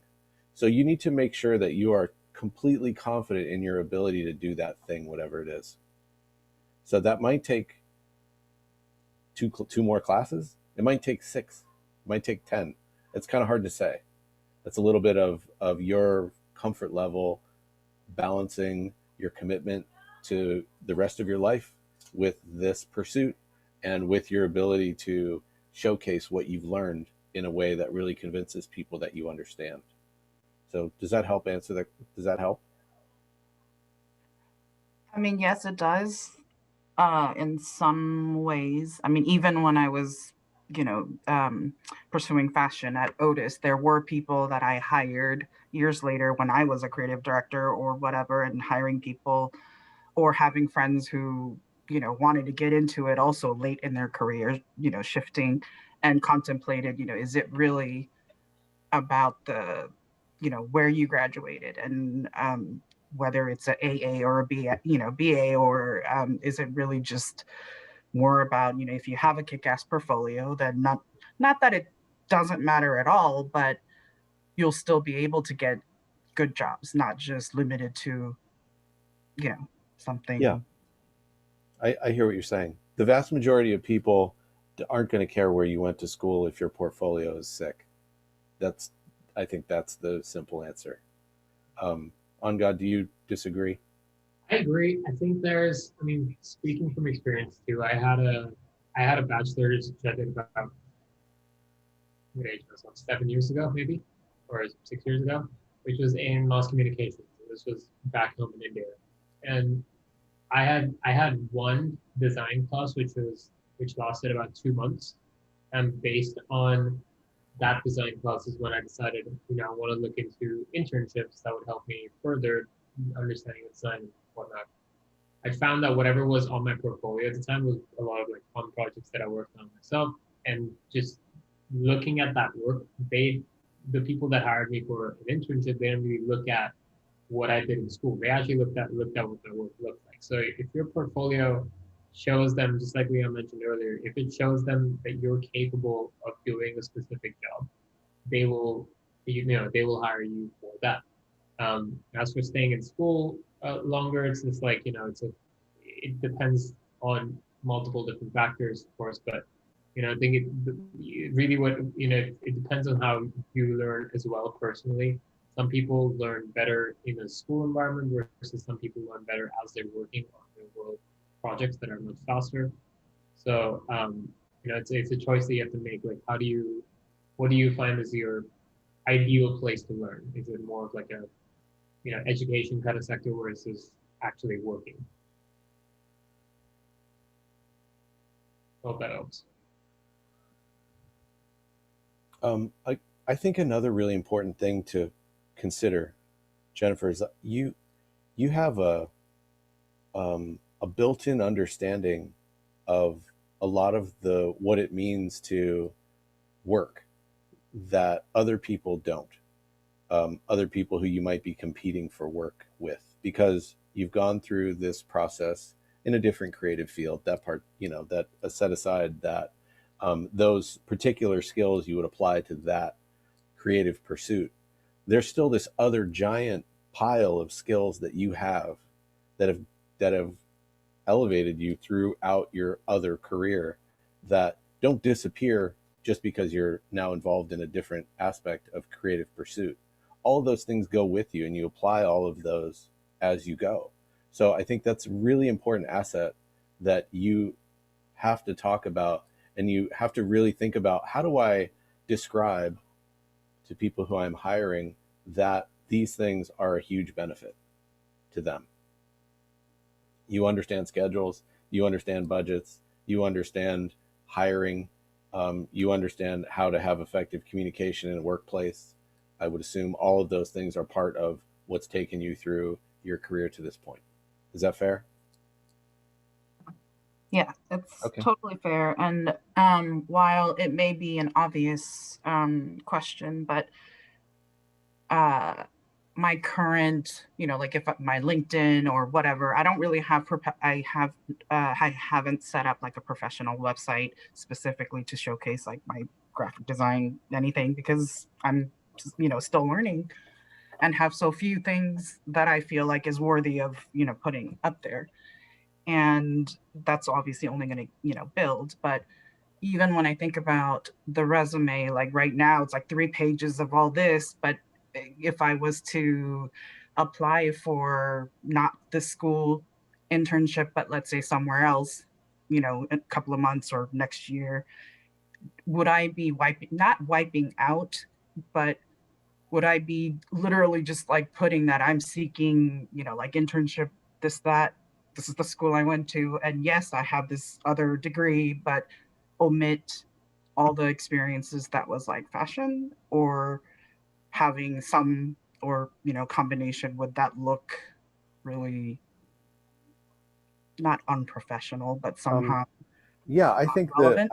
I would say, I mean, Sam, who it seems like your biggest advocate in the chat, Sam waves so she can see you, is actually sharing lots of amazing things in the chat that maybe you'll have to come back to and look at when you can Yes. come back and look at it. But I completely agree with Sam. Definitely not. Your experience is so important and sets you apart in a way that I can guarantee 100% when you apply for your next job, no one else is going to have the experience that you have. Mm-hmm. And that's, all of those things are a huge asset for someone who's hiring you. Right. Okay. That's my view of it. I hope people who are hiring you agree. We've talked to you for quite some time about big picture stuff, and we didn't Yeah. talk about your work at Let's all. get into the actual work. And Jean just said we only have about 2 minutes left. Yeah. I think I want to just make a quick comment about your work as that you showed in that little illustration that you built. That was so lovely. It was so fun. It was so captivating. I feel like if you're looking for a thing to get noticed about, make those illustrations till you can do them in a half a day, and keep going and keep doing them and keep doing them. That is you already have, not only do you have the ability to make them look amazing, what was almost even better was the story that you told about it, that the scene that you chose to capture in that illustration. Those people can never do that. Those characters can never do that. They only do it because they do it in your imagination. And then you're going to share that story with people. People are making comments about the illustration in the chat, right? References to the movies and stuff like that. Like, that's what you can inspire in people by doing this again and again and again and again. So I think, technically it's challenging for you today. If you were to do it every day, in 6 months, you'd be like, people are now paying me to make whatever fun illustration they want. I think you're on the path for that. For me, just seeing that one thing. So, Great. Thank you so much. really good stuff there. I mean, the other more graphic design focused things, I just want to fly through and just say a few things. For the amount of time that you've put into these classes, this is really sound work. I love the way that you're even talking about exploring aspects of the tools. Like, that's a really great place to be, thinking about those things. Also, it's really challenging to learn to use the tools while also learn to make a composition that tells a story exactly what you did in your illustration, and also does all the requirements for a project. These are asking a lot of someone when they're starting out. You seem to be managing it really well. For the, this is a big idea, which I think I just want to mention, and you can keep it in the back of your head for later. I think including, especially in something like an art book, visualizations of the style of the art in the pages that you create, sometimes gets confused for the actual work of the artist that you're showing. And I think that's can be tricky. So just make sure you're really doing that in a way that it's clear, the differentiation between the artist that you're showing and the work that you're creating. In some way, you talked a little bit about diffusing the palette. Maybe there's a way to just change the palette entirely, so no one would ever say that this looks exactly like a Bauhaus sort of style. Technically, it does, but there's something different about it that's just Jennifer's. So, right. Okay. Yeah, and then I think the AIGA poster. Thanks for doing that. That work is fine. I feel like you're exploring lots of ideas. You're figuring out how to use the tools. For me, it's very evident. I think as you continue to work on those kinds of things, choose the ideas that you want to pursue, simplify them as much as you can, and focus more on each one of the ideas that you're showing and you're presenting. If something's on the page, make sure it's there with intention. And then from there, you'll be able to discard things that take away from the intention. Okay. That's just big advice. But overall, I mean, it's fantastic stuff. In connection to that as well, just real quick. Yeah, please do. Last comment. I'm getting yelled at. Real quick is just, get in terms of the presentation itself, you got to try to give yourself some bullet points to talk about with each image, each project, so that you don't feel like you're missing anything. You're trying to get back to certain elements. So, like, you give us the full story in these different comments that you can look at as notes, and then follow your structure with that. It'll just give us a better sense of what those different elements are on the page and what they mean and what the intention was. Yeah, and I feel like that part, on God, you're absolutely right. I mean, obviously, there's work to do to get to that presentation level and be able to share something that you're really comfortable with the story. The good news is you clearly understand how to tell a good story. So take your life experience, your work that you've done before, the thought that went into building that illustration and apply it to the presentation. Build something that's like some sort of outline of it, then tell it, then imagine in your mind, what is the story that you're going to tell through the progression of the presentation? And you'll definitely get there. Thank you so much.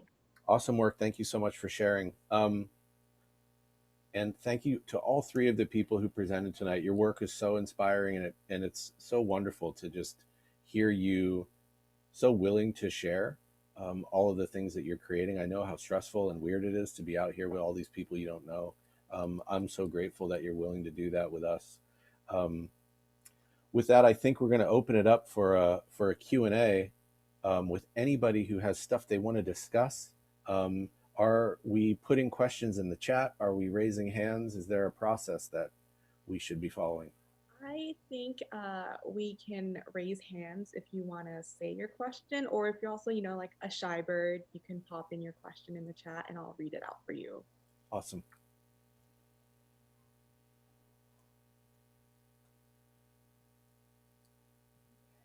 Who's going to ask the very first question in the chat, or raise their hand? Whatever. Someone has their hand raised. Oh, there it is. Hi. I need Julie to help me here. Did you find them, Leon? Oh, Yes. Chantel. It's our social volunteer, Chantal. Oh, hi. Yeah. Hi. Well, I have like 3 or 4 or 5 questions, but I'll try to find a good one. Well, one thing I did notice that you were saying is like when you have copy on the screen, it's like it's taking away from the visual. But I know like with like website portfolios, usually you do kind of want to have some sort of description going along with the visual. So like if you're not there to explain it, like the viewer can understand what exactly is going on in the project.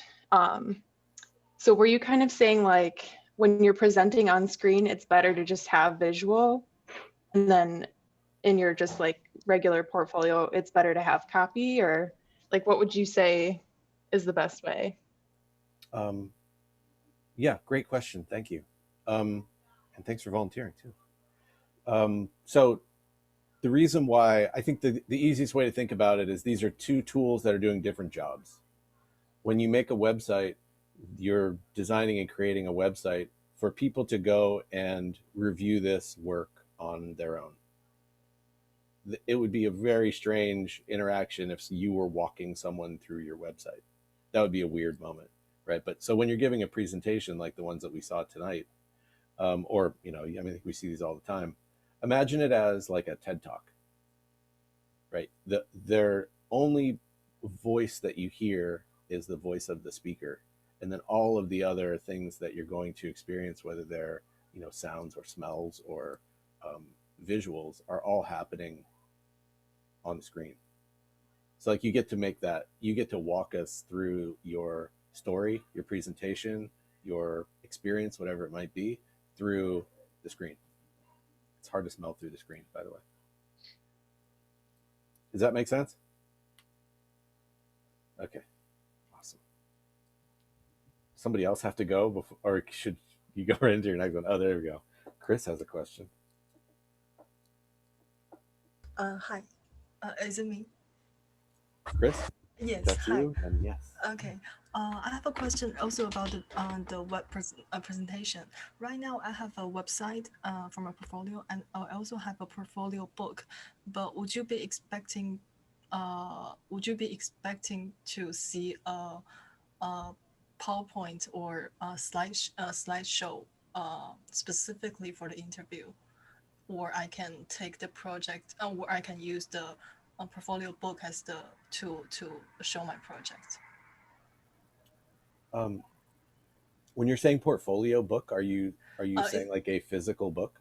No, it's a printed book. It's a PDF book, but I'm designing it for a print format, so it's standard. So I can, yeah.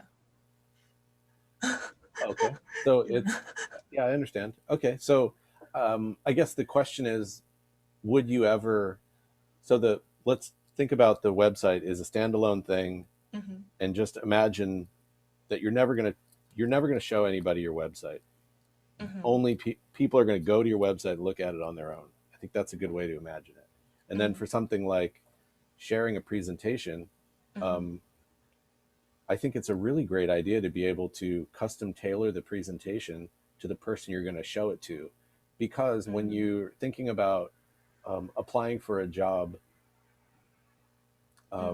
that's more focused on, I'm just making this up, focused on a job that's more about packaging design, then maybe you're going to front load the first project to be packaging design in that presentation, and then the interview you have the next day is more about identity development, identity design. Then you're going to put your identity design projects first. That's a bad example, but that's just a simple way of thinking about it. You're going to customize it for each presentation. Okay. And I think in one of the things that if we were to be able to do this in person, I would suggest that if you have access to it, an iPad or some other tablet is a really great way of showing your work in person, because I feel like that tool is designed to be able to share, which is also similar to like a paper thing. But I think if you have motion, or if you have video, or if you have something else, it's really hard to show that paper. Might be a fun challenge. And then if you're, of course, over Zoom, making a PDF is great. PowerPoint's great. I usually do a lot of Google presentation kind of things. And, like all of those tools, those online tools are all possible. I see the point. Does it make sense? So yeah, so Great. I do need to like, yeah, I got it. Okay. Okay, thank you. Thanks for asking. I also want to add to what Leon is saying about how like each platform is used for a different purpose, right? And like when you look at a website where you're not going to direct everyone to your website, and you're not going to present your website, it's kind of like when you showcase your work as a PDF, as an Instagram, and as a website, they all serve different purposes for someone understanding your total 180 experience as a creative person. So like your Instagram is just like your aesthetic, your vibe, your style, and if they kind of sit with that, and then like your website itself is kind of like the final nail on like, yes, I should hire you, and then the PDF is like, I'm going on a date with you, like you want to actually meet with me. So they all ultimately serve like different purposes, and it sounds like a lot of extra work to have to put them all into different formats, but they all serve a really good purpose. I see. But that's what I would say, like the PDF, I found like the format of the PDF or their presentation, like you kind of put almost like an appetizer of your work in there, giving more of a sense of like what that project was, what the idea was, what the concept was, and then the person that's going to listen to that and is really interested in it is going to go right after you're done with the interview, going to go to your website or your Instagram and look at more details within that, or they're going to ask you and follow up with more questions. And it just keeps like a line of communication going as well with that person. Like they want to know more about your work. So the PDF allows you to sort of curate what you show, versus the website lets you curate it once, but then it's like curating for a lot of people. The PDF in format, you can, like, depending on who you're talking to, you can curate certain images based on what they do and give them a sense of what you could help them with on their team. I see. Got it. Thank you. Because now I can, after all your explanation, I can see them in different hierarchy, so I can put my different energy towards what I'm showing to this using this platform. Okay, thank you. There's some interesting questions popping up in the chat. Does anybody want to cover those out loud? If it's hard to, I see them happening, but it's hard to focus on. So Alicia asked how to apply for creative and art director jobs. Is there a difference in terms of preparing the portfolio that compares to a designer's position? And ultimately, like, does major matter, and how many years of experience do you feel like you must have on average? And was there an answer in there? I feel like there was somebody gave a good answer. Kelly gave a really great answer. Kelly, do you want to expand on that for us? Yeah, I don't know if I'm camera ready. I've been kind of working as I've been listening to everything. But I'd say, yeah, like what I was saying in the chat is this really, really depends depending on the specific kind of like industry you want to work in as an AD. My experience as an art director, both in print and fashion, is completely different than what the role of a AD is in motion graphics and design for animation. This might not be applicable depending on what area you are currently in or what you're interested in getting into. But as Sam mentioned, one of the biggest parts of being an art director, and then generally a lot of people will progress from like art director to ACD to creative director, but it's really a manager position. Like you need to consider it as managing teams and managing other people and giving that direction. I think a lot of times it can often be confused with someone who's just kind of like setting the design, setting the project, because there are a lot of people now that kind of like work on their own projects by themselves and call themselves art directors. But if you're looking for a traditional art director role at an agency or studio, it really is more about leading and setting the expectations and goals and managing everyone.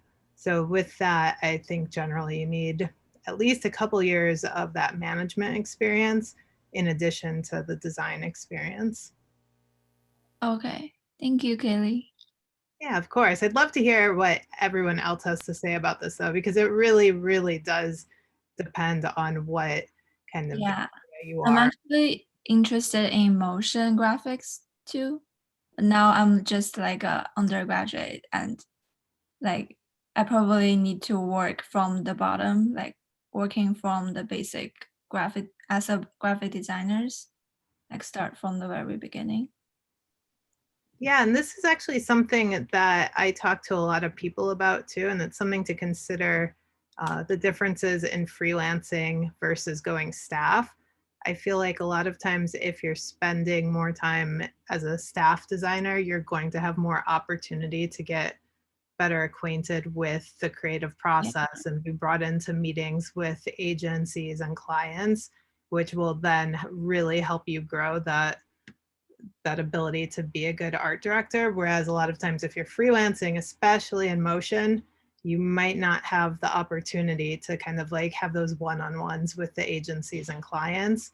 And so you're not going to get that experience of leading the teams the way you would working in a staff role. So something I always like to tell people, just so they kind of can keep the two things in mind, because there's obviously a lot of benefits to freelancing, but sometimes you do lose out on that ability to like fast track your success and your title.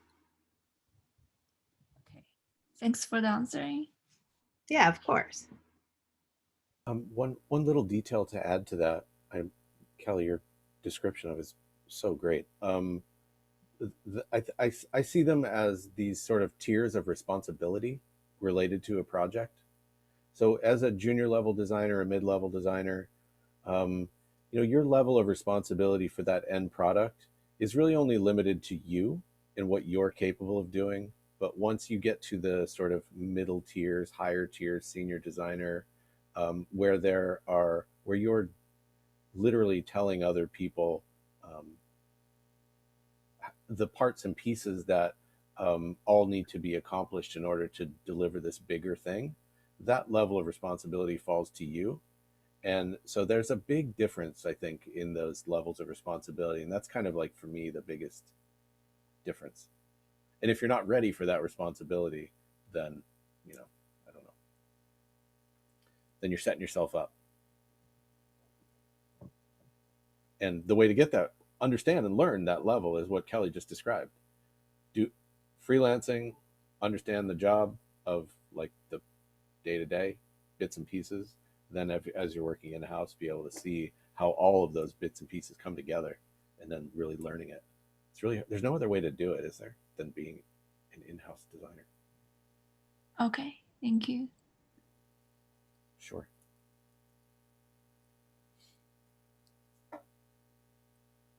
Can I just say one last thing? Sorry. Just about like I hear a lot from like everybody who's presented today about their ambitions, like for where they want to go in the future. And I just want to say that it's not an impossible bar to hop over. And really all the feedback that we give you today, hopefully like allows for you to just like sort of like journal all the ways in which you're building upon your experience in every single project. So even if this project is like not exactly what you're looking to do in the future, just like make sure that you write down all of the ways in which you're actually building towards whatever that end result is. Because as you know, as I mentioned, the direction part is really important. Sometimes you can have opportunities in projects, or at least like in the way that you're thinking about projects, where you can start to build upon those skills and those processes, so that like, you know, even though like maybe the direction's already set, or maybe no one's even asked you what their direction is, and maybe, you know, because of the where you work, like make sure that you're sort of like building upon your thinking process like for those things. And I think that's the way that you can start to build confidence towards getting to that 60% of your confidence in applying to a job. Because truly, like I will tell you, I did the same thing. I did not apply to jobs unless I was 100% confident for years. And then something broke in me, and then I was able to, you know, sort of like stretch those things. And it has, it's been very rewarding. So always like celebrate those like little steps in between, and make sure that you are always talking up those opportunities that you do get. These are really helpful. Thanks, guys. Of course. Well, Sam, since you still have the mic, I'm like, would you like to close out this event since it's actually 9 o'clock?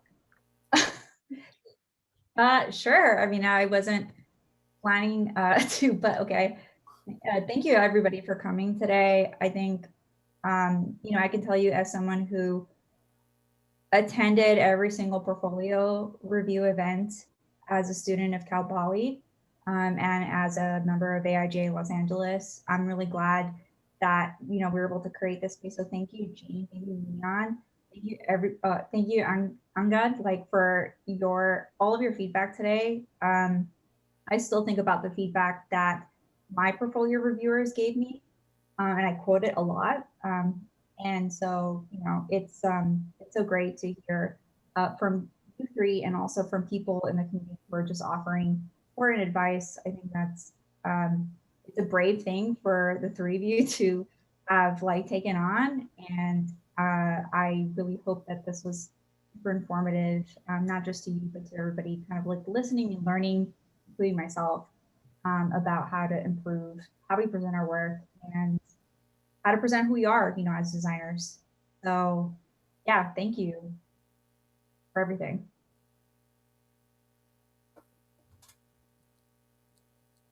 And with that, I think we're wrapped for the night. Oh, but we have, we're going to be on Clubhouse. Is this still happening? Oh yeah, I don't know. I'm not sure. How do we how do we get to the Clubhouse? Thank you, Mateo. Hey everyone, so we're going to have an unofficial after party. It's sort of a social experiment. If you're on Clubhouse, we will be jumping in there. And if you're connected to anyone in this room, then you can just kind of get an invite from them. If you don't have a Clubhouse invite, I have a couple extra ones. So you could just direct message me or say that you need an invite in the chat. And then we'll start we'll start up the Clubhouse, Michael Mondragon and I, and we'll start inviting folks into the room. And the cool thing about Clubhouse is like when someone gets invited, then they can invite others. So the key piece here will be like, if you can right now, if you're, you could share your handle, your Clubhouse handle in the chat. We'll capture those and then we'll make sure to add you in Clubhouse and we'll send you an invite right now. And again, if you don't have an invite and you want to be on Clubhouse, we will invite you and we'll get you in and get you set up. So just drop a message. This is a free invite to Clubhouse if you don't have one yet. It's basically an audio room It's kind of like a podcast live. We're going to kind of use it as a social hour for our show we call Design Types. Mr. Michael Mondragon and I run it every Wednesday at 7 p.m. But tonight, Portfolio was happening, so we were like, hey, let's support. And yeah, so we'll be in Clubhouse. Share your handles in the chat and let us know if you need an invite, and we'll reach out. I'd also like to add that if you want to continue the conversation, we also have our Discord channel. So I just posted that in the chat as well. And I have 7, I have 7 just Clubhouse invites. So DM me and I will invite you if I can. See, we're hip, basically, is what we're trying to say. Yes, I love that we're also like using our our reach to invite others, because like before actually Kelly reached out to me to invite me to Clubhouse, and like prior to that I had no one who I knew was in Clubhouse that would invite me, and now I'm like, who wants invites? We're handing them out like candy on Halloween. Definitely. And the first time I was on it, you were the first person I thought of, because I was like, oh man, you would love this and you would be so good at this app. So That's so funny because I barely used it, but thank you for thinking of me, Kelly. Aw. And now here I am, like me and Michael are like, let's do our show on there. yeah, I know. Like, where did this come from? You guys already have a show, like, and you're promoting it like super properly. I've been doing an event for like 2 months now, and I do not have the level of expertise with Clubhouse that you do. Oh geez. We're all learning together. But yeah, Michael and I started the show. It's called Design Types. He came to me with his original idea, and we started fostering it together. And we actually started back in the beginning of the pandemic. We basically filmed our pilot episode, and then we put out like sort of like one pilot to public after that. And we've been like building this idea since then. And now we're like, hey, Clubhouse is like a very easy, low-hanging fruit way to like do the show. And we'll just try to like get a community going there and do some other things as well. So we're excited for what's to come. It's just the easiest thing, because it's basically like you just like passively listen to a podcast like while and that you can join, which is like kind of the cool part. And yeah, so I'm definitely a big fan of it, and I'm trying to invite people into Clubhouse. So is it starting now, or when will you and Michael actually start the room?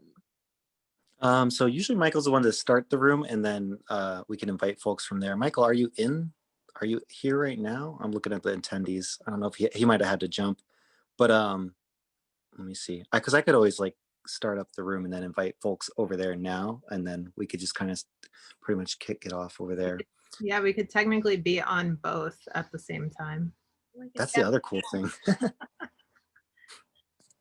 I'm going to do I'll do an open room, and then I'll start inviting everyone. You must disconnect it wants me to disconnect. So I will see you all in Clubhouse then. I've grabbed anyone else before I jump, drop your Clubhouse handles in the chat. I have grabbed, I think, everyone so far. I don't see any new ones yet. So I'm going to jump and I'll start up the Clubhouse, and I'll see you guys over there. Or I'll see everyone over there. Guys, binaries as well. All right, everyone. Thank you all. Thank you for joining us. Bye, Mateo. Bye. We'll see you over there.